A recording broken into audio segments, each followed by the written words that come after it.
Dalam ilmu marketing, terdapat berbagai macam cara untuk menciptakan apa yang disebut sebagai emotional bonding. Tidak jarang dari mereka juga menggunakan trik-trik psikologi untuk membuat diri mereka tampak menarik di mata orang lain. Karena para sales ini memang sudah jago ngomong dari sananya, dia bakal lebih mudah untuk memanipulasi orang lain agar menyukai produknya. Namun, yang mau dibahas dalam video ini adalah gimana caranya kita, yang bukan seorang salesman, bukan orang marketing, sedikit malu untuk ngobrol sama orang lain, apalagi ngobrol sama gebetan yang rada canggung. Nah, gimana caranya agar dia menyukai kita? Dan trik psikologi apa yang harus dilakukan? Berdasarkan dari pernyataan itu di video ini, gua mau bahas tentang 3 trik psikologi yang mudah untuk kalian lakukan untuk memanipulasi orang agar suka sama kita. Ini juga bisa kalian terapkan ke gebetan kalian, tapi dengan satu syarat. Tonton video ini sampai habis tanpa di-skip, karena masing-masing triknya itu berkaitan. Kalau kalian cuma ngambil satu trik aja, gua nggak bisa jamin bakal berhasil.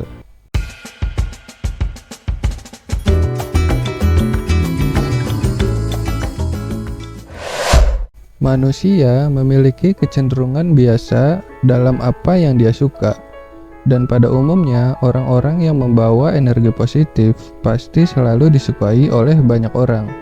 Jadi langsung aja ke trik yang pertama. Trik pertama adalah memanfaatkan hormon serotonin. Tapi gua nggak bakal bahas panjang lebar tentang serotonin ini ya. Kalian bisa cari sendiri di internet. Gua cuma akan ngasih tahu dengan bahasa yang simpel untuk kalian pahami. Serotonin adalah sebuah hormon dalam otak yang membawa pesan antar sel. Simpelnya, kalau kalian mengaktifkan hormon serotonin, maka secara otomatis akan membuat suasana hati kalian tampak lebih bahagia. Kalian akan lebih bersemangat dan lebih percaya diri kalau kalian mengaktifkan hormon serotonin. Kita tidak mungkin membuat orang lain suka dengan kita kalau kitanya sendiri lemas seperti yang gue bilang di awal tadi, yaitu membawa energi positif. Terus, gimana caranya mengaktifkan hormon serotonin dengan mudah? Jadi, gue kasih cara yang paling mudah juga ya. Caranya jalan dengan tegap. Jangan membungkuk kalau nggak lagi buru-buru. Jalanlah secara perlahan-lahan, atau lebih simpelnya, jalanlah dengan bangga dan tenang.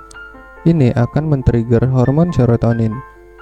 Nah, kalau hormon serotonin sudah aktif, dan suasana hati kalian menjadi lebih baik, kita akan lanjut ke trik yang kedua. Trik yang kedua ini simple banget. Panggil namanya. Setelah suasana hati kita lebih baik, dan kita tampak lebih bahagia dengan energi positif, kita sekarang lanjut ke conversation atau percakapan. Triknya adalah panggil namanya. Jadi dalam trik yang kedua, gua sarankan jangan manggil gebetan kalian dengan sebutan oi, atau hai, atau lo, dan lain sebagainya. Tapi panggil nama dia. Cukup nama panggilan aja, nggak perlu nama lengkap. Misalnya, tadi gimana perjalanannya sampai sini? Macet ya? Atau, gimana makanannya? Enak nggak? Bandingkan dengan, Rika, tadi gimana perjalanannya? Nyampe sini macet nggak? Atau, Rika, gimana makanannya? Enak nggak? Kalian yang dengar pasti beda kan? Lebih enak didengar kan? Ini secara psikologis membuat lawan bicara lebih nyaman. Itulah kenapa banyak bos ketika menyuruh anak buahnya, dia pasti manggil namanya. Apalagi dari nada rendah ke nada yang tinggi. Ini adalah teknik. Misal, Roy, nanti bisa tolong bikinin file baru nggak? Dalam bentuk PDF ya. Gimana? Paham nggak? Simple banget kan buat dilakuin. Trik ketiga, dengarkan sampai habis.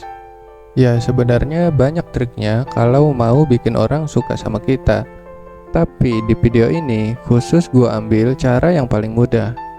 Cara yang paling mudah ini pun kadang sulit untuk kalian praktekin. Masalahnya, kalau kita dengar cerita orang, kita pasti paling seneng dan sering banget yang namanya motong pembicaraan. Karena kita seolah-olah sotoy, udah tahu pasti arah ceritanya kemana. Tapi di trik ketiga ini gua sarankan, coba dengarkan dia cerita sampai habis. Jangan dipotong di tengah. Walaupun posisinya kalian udah tahu arah cerita si gebetan kalian akan kemana, dengerin aja sampai dia selesai ngomong. Kalau kalian bisa nanggepin dan mengulangi kata-kata terakhirnya, itu bagus. Tapi kalau kalian kasusnya seperti yang gua bilang di intro, nggak jago dalam hal berkomunikasi, cukup dengerin aja dan iyain aja, segampang itu kok. Syaratnya yang paling penting adalah jangan sok tahu. Jangan memaksakan hal yang kalian tidak tahu, tapi kalian omongin. Kalau kalian sudah bisa menjadi pendengar yang baik, dia bakal ketagihan cerita sama kalian. Kalau udah ketagihan cerita sama kalian, maka akan muncul rasa nyaman. Setelah muncul rasa nyaman, dia akan melihat inner beauty dalam diri kalian. Atau kalau cowok, mungkin inner handsome kali ya. Ya, terserahlah. Ketika sudah nyaman dengan seseorang, walaupun fisiknya biasa aja, dia bisa jadi lebih ganteng. Disinilah nanti akan muncul bibit-bibit cinta. Asalkan kalian bisa mengontrol perasaan kalian sendiri agar tidak terlihat norak saat PDKT. Paham ya? Bagi yang belum paham, silakan ulangi lagi video ini dan tonton sekali lagi agar bisa mendapatkan esensi penuh dari apa yang gue sampaikan. Terima kasih yang udah nyimak sampai akhir. Ada kutipan menarik buat kalian. Kecenderungan manusia sangat mudah untuk dimanipulasi karena manusia adalah makhluk yang ego. Sedikit saja orang yang mengerti tentang kepribadian dia, maka rasa tertarik dan rasa nyaman akan muncul secara tiba-tiba. Sekian dari gua. Udah, senyumin aja.